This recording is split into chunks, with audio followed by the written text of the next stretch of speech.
OC greentext because fuck it. Gonna keep the jargon down and try not to dox myself too much. Be me. In the military over 10 years ago. Deployed to the Middle East. I was in logistics. One of my jobs is to inspect cargo before it gets on airplanes because people legit move like Humvees with grenades and claymores and shit and don't understand why it's wrong. Come into work and I get told I got an inspection on a 40-foot trailer full of MVGs. Oh, it's also on the other side of the base in the ammo yard. Even weirder, because that area is for, well, ammo and explosives. Drive out there with another inspector. User, as we call them. Turns out to be an Army SVG. Okay, that explains the 40-foot trailer full of MVGs, in a way. They move weird shit all the time. Get some scales. Have the user back it on. Get all my weights and measurements and stuff for the guys who plan it on the specific mission. SVG guy thinks we're done. Not so fast. Tell them I have to look inside to verify that they aren't moving any undocumented hazmat blah blah blah. The troop leader, a major, says absolutely not fucking happening. Well then, I can't sign this form saying it's cleared. DTR gives us final authority on its movement. Only way to avoid this is with what's called a site-sensitive waiver issued by Transcom, which they don't have because no one ever reads the DTR. For the sake of brevity, imagine a bunch of back and forth, get me your commander, blah blah. Eventually, they cave.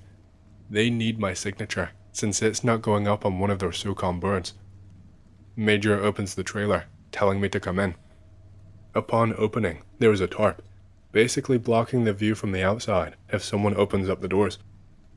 Walk inside tarp with Major, and he immediately pins me up against the corner and says how now I am going to have to sign a non-disclosure agreement. Of course, he did not have that on him either, as he was not expecting all of this, and to not fuck him over or he will find me, blah blah blah. So obviously I get really spooked because I'm no one special. This is totally not going how I thought it would go. Finally, after I say yes sir to him about all of that stuff, I take a look. There's 6 containers, I guess you would call them, holding what looked like humanoid figures. They legit looked like something out of the movies where they stumble into like a cryo freezer and things. Bunch of computers and stuff connected to these containers. Could not get a good look because the part where you can view what's in it was fogged up. Persian Gulf country, summer, at night. It means humidity is insane. People's glasses would fog up instantly upon walking outside. Realize I am in way over what I should be looking at, and quickly say all good and sign the form I needed to sign. Major takes the form, threatens me again to not fuck him and that he will be by the office with the NDA shortly. Other dude that was with me was not allowed in. Sees me walk out like I just saw a ghost. Keeps bugging me about what was in it. I can't say. Won't stop asking me about it for the rest of the deployment and even some time after. The major shows back up at my office the next day to inquire about the mission his cargo is going on. Dipshit forgot the NDA, lol. Threatens me again and says he will bring it over in a few hours. Didn't ever see him again after this, thank God. Here is the cherry on top though. While the major was there, he was informed his mission was being tail swapped and would be loaded later than expected. He lost his shit. When he wasn't getting anywhere, this dude pulls out a government cell phone and speed dials some general who quickly gets his way, and they end up loading it at the original time. The ops guy later tells me this shit apparently could only be loaded at a specific time to mask its movement from either Russian or Chinese satellites that they knew were tracking it. That time period was a gap between coverage. Spent a week wondering if that major was going to shoot me from the shadows for not signing his NDA. Well, I guess since this is becoming more of a spooky camping story thread, I will post mine. Since it's kind of long, I am not going to greentext. I was in the Boy Scouts until about 6th grade, and the summer before I quit, I went to a summer camp in a muggy Florida marsh savanna area. If you've ever been to Florida in the summer, you know it gets ridiculously hot and humid and rainy, so the summer camp was a complete disaster weather-wise. But me and a few of my friends did not like it for a very different reason. Now, each camp had a colossal pavilion in the center, surrounded by assorted palmettos and tents. These tents were A-frame style permanent tents atop rotting pallets, which made the whole camp look like an abandoned military base. These A-frames were made of disgusting 20-plus-year-old tarps that insulated very well. This was a fucking nightmare in South Florida because moisture plus heat would stay in each tent and make each night a living hell for its residents. Add mosquitoes the size of your ballsack and the entire camp out was a disaster. Our scoutmaster was a giant douche, so he made us earn a minimum of 10 merit badges that week. So that meant we had to attend 10 classes to earn them. These classes took place in screened pavilions around the main mess hall at the center of the giant campground, with some of the bigger merit badges, whittling, archery, next to the mess hall, and the smaller, less important ones, bird watching, electricity, were only accessed by a single dirt trail and a 10-minute walk. I'm a pretty natural leader, so I led one of those inner circle kind of clubs within my troop, called the Blind Koalas or something, or some other stupid name, so we could have a koala bear with glasses and a cane flying over our camp like the little jokesters we were. I convinced my fellow koalas to take 10 super easy merit badges so we could get done early, and we snuck our Game Boy Advances into camp so we could hang out in the woods and play our new Pokemon games. Ruby and Sapphire had just come out. My friends were all for it, so we did just that. We snuck out really fucking far into the woods outside the camp, off the regular path, and into the savannah. We made it out at about 3 o'clock. But before we started to play our game where no one could find us, we saw a really rundown house. When I say house, I don't mean a cabin, or even a concrete block where the Rangers live. I mean full-on, chimney and porch suburban home. Just plopped in the middle of the fucking woods like a bad Photoshop, with no roads leading up to it. This place would have looked perfect had it not looked like Father Time took a dump on it. It was kind of blocked by some pine trees, so we didn't see it coming out. We went up to the window on its porch and peeked inside. Boxes piled above eye level filled the entire house. No furniture or anything, just boxes of what appeared to be magazines, newspapers, and other printed material. The only other thing besides those boxes was a broken wheelbarrow leaning against a window on the opposite side. We were about to open the door to go inside, no matter how scared we were, because we wanted to check out those boxes. Then the most blood-curdling noise ever came from the house. The only way I could describe it is like someone twanging the piano wire from inside of the piano, so it came out twang, twang, twang, twang. It was so unnatural and unnerving, we booked it the hell out of there and ran to the mess hall. Apparently, we had been gone for like 2 hours, but it felt like 5 minutes. The sun hadn't even changed in the sky. They kept saying it was 5:30, but the sun was barely where it would be at 3 o'clock. It didn't go down until 8 that night for some reason. It got so much worse though. When it got dark that night, it got really fucking dark. At 8 o'clock, the sun just barely disappeared over the horizon. At 9, you wouldn't have remembered what the sun even looked like. We kept the fire going and trying to calm our nerves after that house we found yelled at us. Eventually, we hit enough Slim Jims and ghost stories, and we went to our grotty-ass A-frames. I was kind of fat back then, so I was eaten alive by mosquitoes every single night, and I had placed a mosquito net over my cot to save me from the wretched onslaught. It did minimal amounts of protecting, and acted as more of a shitty curtain. I tried going to sleep, but it was just so fucking hot in the A-frame. I had to remove everything but my boxer briefs, just to stay cool. At about 2 in the morning, I think I hear a loud thonk from the next tent over. I jolt upright and tangle myself in my net and scramble on the rotting pallet to free myself.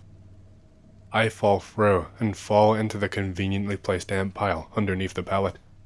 I manage to save myself before I get eaten, but I was so groggy and so much adrenaline was running through my bloodstream, I barely knew what was going on before I heard another loud thonk a foot away. The A-frame collapsed on top of me, and my bunkmate and me crawled out from underneath. I looked next door to the other A-frames, and we watched them all fall like dominoes, each with a sickening thonk, as the pillows holding them up all fell down.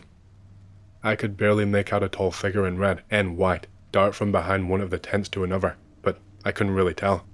It was too early in the morning to make a positive ID. It was chaos. My whole troop had collapsed A-frames, and the entire pillar to erect the fucking thing was broken. The piece to slide into the pallet has snapped clean off. Now, these A-frames were old, but it's still pretty difficult to break a 4-inch by 4-inch block of wood in two with one swipe. I ran outside in my boxer briefs to make sure everyone was okay, and we told our douche scoutmaster someone had knocked down every A-frame in the camp. We marched down to the camp ranger and told him, and he said he will go out and help us find the guy who did it. About an hour later, the camp director drives up in a jeep with some short fat kid in a black ninja outfit in the back. He tells us the kid confessed to knocking them over, and it's a mystery solved. Everyone came forth and called bullshit, mostly because the agreed upon profile for our suspect was a tall, probably 6'5" or so lean guy in red and white. The ranger waved it off as some kind of joke and said he had a confession, and he was going to get everything sorted out by morning. We tried finding the house again the next day, and couldn't find it. I was just about to shrug and say fuck it, when my friend, who was in the first A-frame to get knocked over, came up to me at dinner on the last night. He was kind of nervous to talk to me, and hasn't really been himself, and he told me he smelled something really fucking shitty before he woke up that morning. He looked up, and saw the figure staring at him, and he thought it was the weirdest fucking thing. It was a person. It wasn't a spooky skeleton or anything, but the guy was really fucking tall, with lanky ass arms, and smelled like straight up death and shit. So much so, he said he could see stink lines coming off of him. He said the guy was obviously quite old and grey, but the weirdest thing was that he was wrapped up in bandages and a headdress, like a fucking mummy. A mummy in South Florida. I laughed it off, and just told him it was just some asshole fucking with us. He just sighed, and continued to eat his gloop. The weirdest shit did not start until we came home from the camp.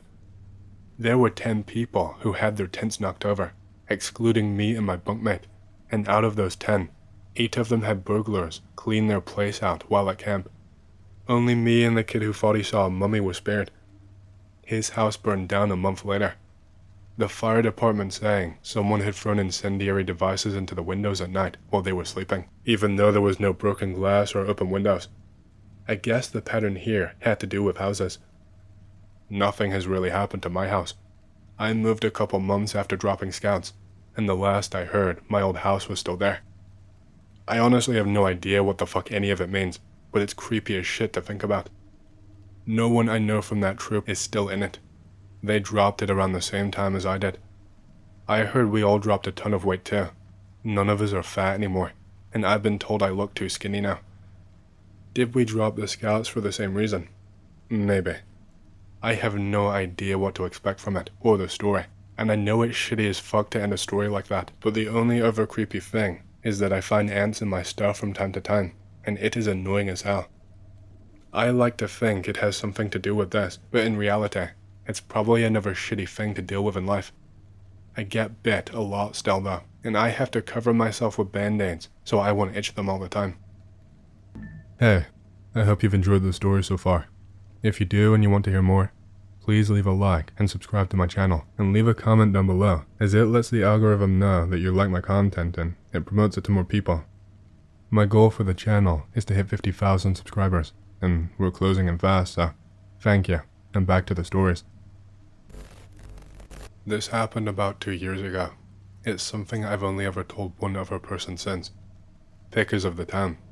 It's shit for a reason explained later. Boyscouts, Vancouver area. Being 19 with a fresh pal and ability to legally drink. Plan a trip up north. Dad tells me about an old abandoned mining town his friend worked at in the 60s. Gives us location. Decide to bring native bro from high school. We both own guns. Ask my dad if I can borrow his AWD Honda passport from the 90s. He accepts. Bro brings SVT-40. I bring SMLA No. 1 Mark III. Drive past Kamloops by about 200 kilometers. Takes about 2 days of driving. Spend one uneventful night at abandoned trailer park. Eventually find ourselves on back roads, using ancient maps that Dad provided. Modern maps and GPS don't have the roads on record. Clearly old logging roads, not used for at least a few years. Eventually reach the old town. Desolate as fuck. A few collapsing wood buildings. Starting to get late, but light enough to snap a few pics. I brought old Nikon FM2, because I did not want to risk my digital. Bro and I set up a camp next to car in open semi-gravel area.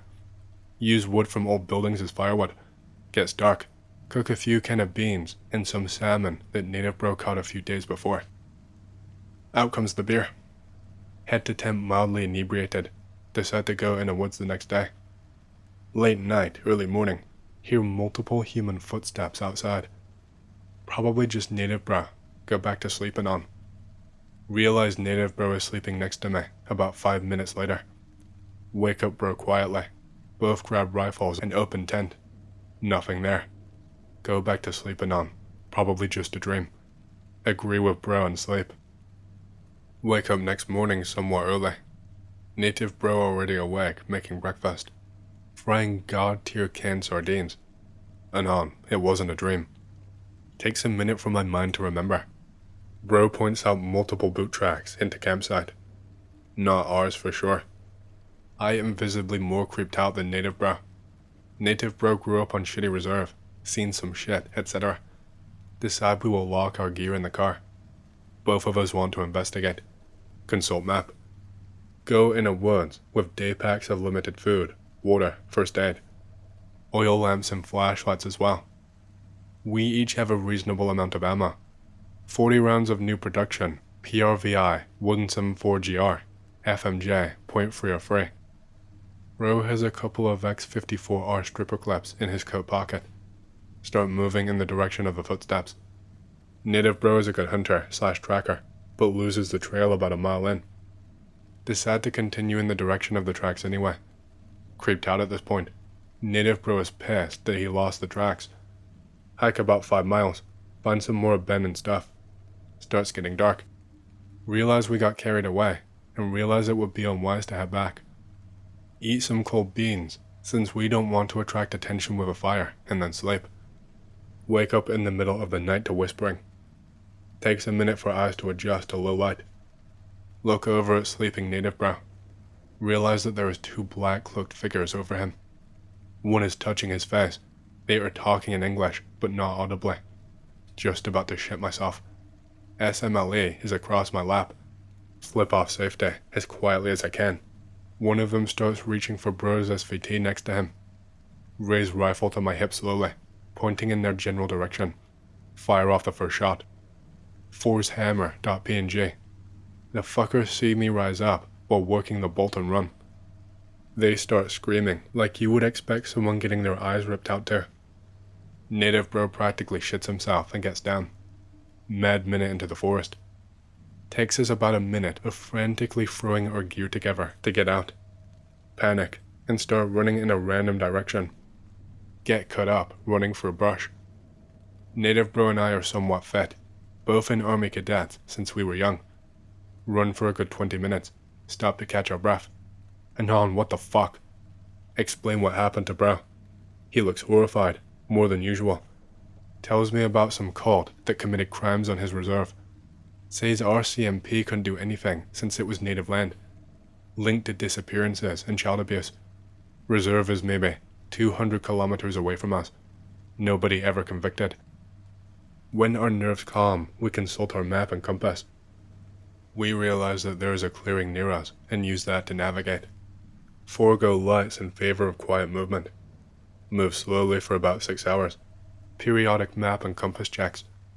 Tired as fuck when we arrive at the tree line near the camp.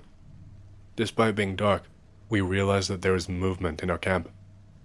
A fray hooded figures and what seems to be a man with a deer's head trying to get into the car. Hands are shaking, mum's spaghetti. Start moving down the hill. Not paying attention because of no sleep. Foot catches root, crash and roll downhill. Fettuccine Alfredo. Cut up and bruised, but otherwise fine. All 4 of them are screaming and moving towards me. Unaware of native bro still being in the tree line. Deerhead leader is naked, cock flailing everywhere. He is about 10 feet away from me.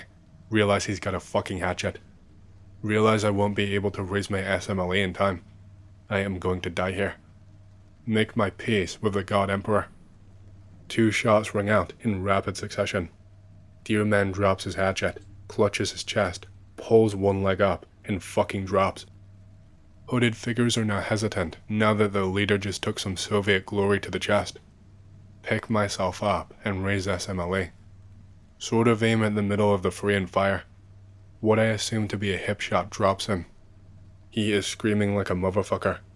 At this point, Native Bro is next to me. Out of what I suppose was pure anger, one of them charges us with a long knife, maybe a short sword. Native Bro and I both fire a shot. We both hit him. Practically goes limp instantly.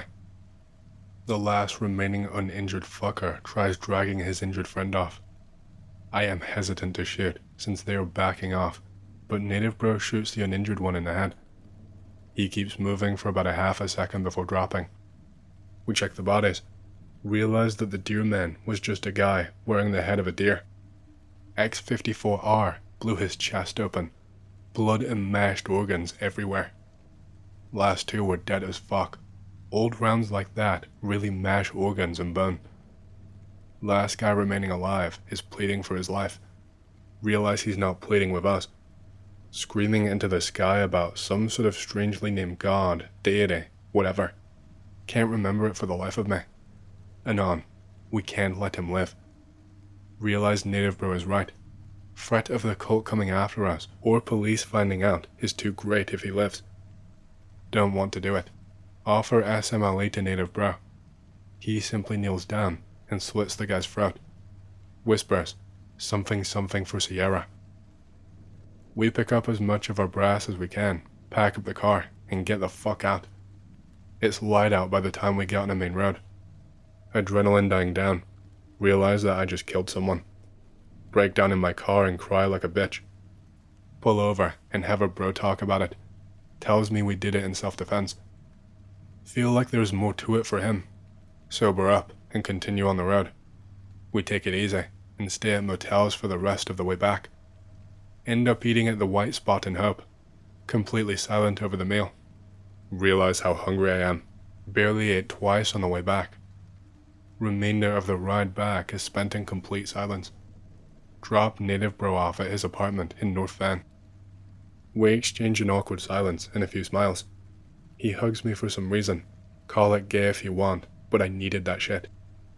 Get back home. Lock bedroom door. Keep loaded SMLE next to bed. Sleep for the better part of a day and a half. Meet up with Dad to return car. Remember what Native Bro said about Sierra.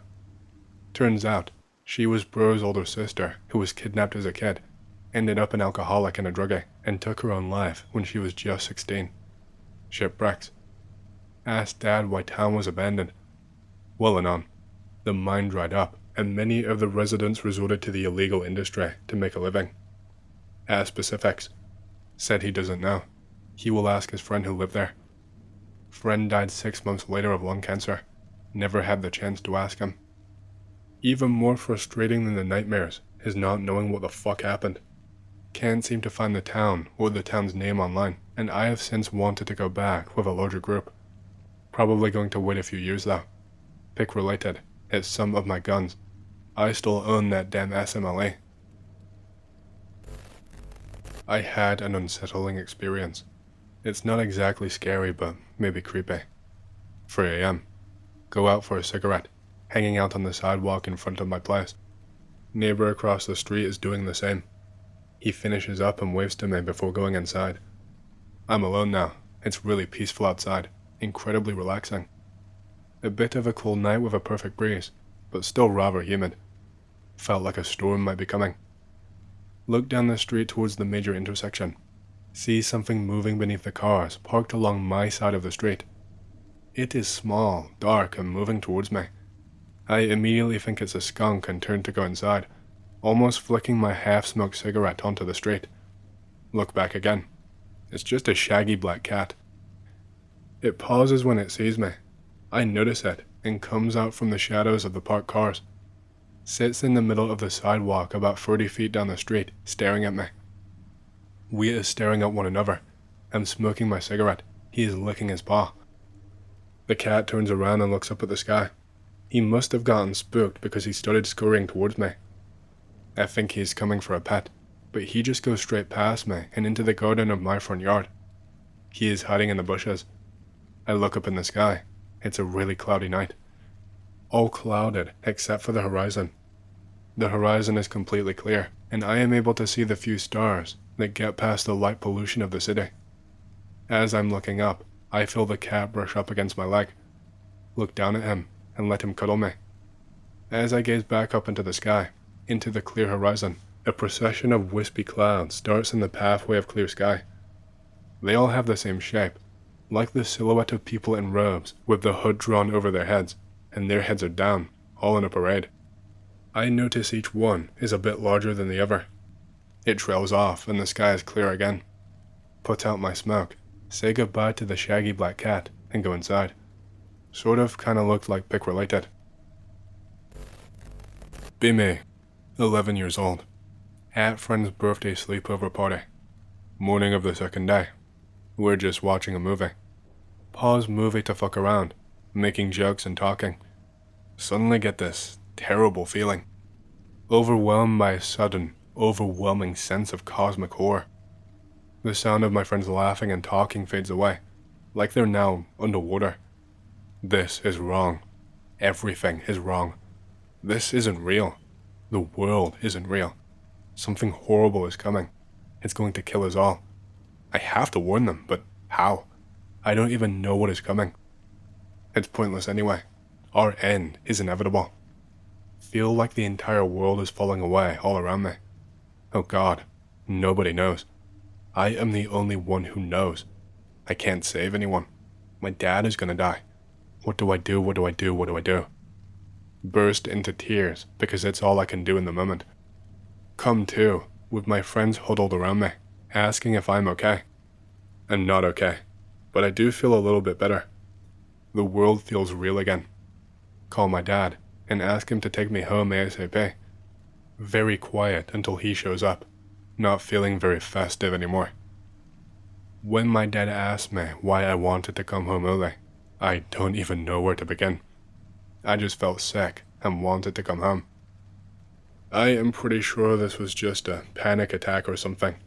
As a kid, I was kind of really anxious all the time, so it's not exactly unlikely. Still, it fucked me up so badly that I remember it clear as day, 16 years later. It makes me want to go back in time and hug little me. Poor kid got all kinds of fucked up from that experience.